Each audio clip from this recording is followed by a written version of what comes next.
GD 1 টাকাটাও যেন ওখানে লোকাল মার্কেটে 1200 টাকা করে আছে 200 না 200 এই কত কি দিতেছে তো বুক কইছে কাট আউট কি লিছে কত কি কাট আউট আছে দাম এখানে বলে গাড়তে ইয়ে থাকে নাইট ডিউটি না বলে থাকে এটা নাইট ডিউটি কইলে তাহলে মেশিন আমার কাছে তো সাবিতা আমার কাছে কি করে লইতা পুলিশরা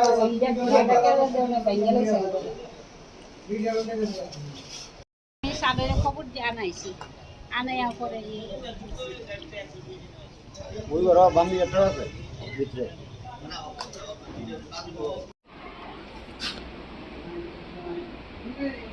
তেলিয়া মোড়া সব কিছু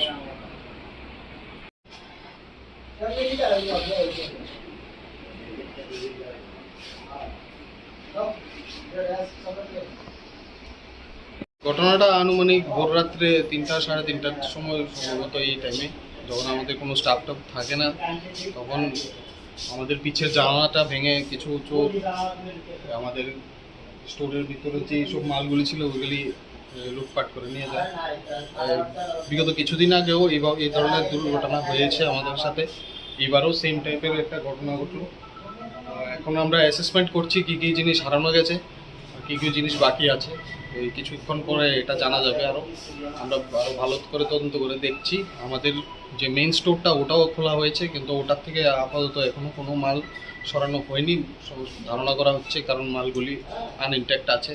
বাট ছোটো মালগুলি এগুলি অনেক সরানো হয়েছে এখান থেকে, যা দেখা যাচ্ছে এখানে একদম খালি। এখনও আমরা অ্যাসেসমেন্ট করছি। আপাতত ধরা হচ্ছে যে 30 থেকে 40 হাজার টাকার মতো মাল সরানো হয়েছে এখান থেকে। আর আমাদের কল রুমের তালাটাও ভাঙানো হয়েছে, কিন্তু কল রুম থেকে কোনো বিশেষ ধরনের মাল তো সরানো হয়নি, কিন্তু কিছু ছোটোখাটো যন্ত্রপাতি এগুলি সরানো হয়েছে এটা ধারণা হচ্ছে।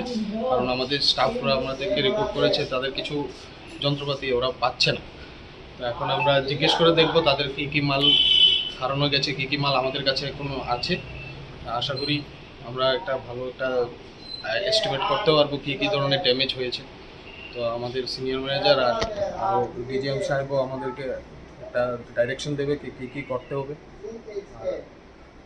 এটা কি দপ্তর এটা? এটা Teliamura sub division 2 electrical sub division 2। এটা আগে যে ঘটনা হয়েছিল তখন কি পুলিশকে জানানো হয়েছিল? পুলিশকে জানানো হয়েছিল প্রিভিয়াসলি। ওই পুলিশ এসে কিছু তদন্ত করে কিছু ফিঙ্গারপ্রিন্ট বাগেরা এইসব নিয়ে গেছিলো, কিন্তু এখন পর্যন্ত এটার কোনো সুরাহা হয়নি এই ঘটনাটা। এই ঘটনাটা একদম প্রিভিয়াস ঘটনাটা থানার থেকে কতটুকু দূরে? থানার থেকে এই অফিসটা মাত্র ঢিলছড়ার দূরত্ব প্রায় 100 মিটারের কাছাকাছি হবে।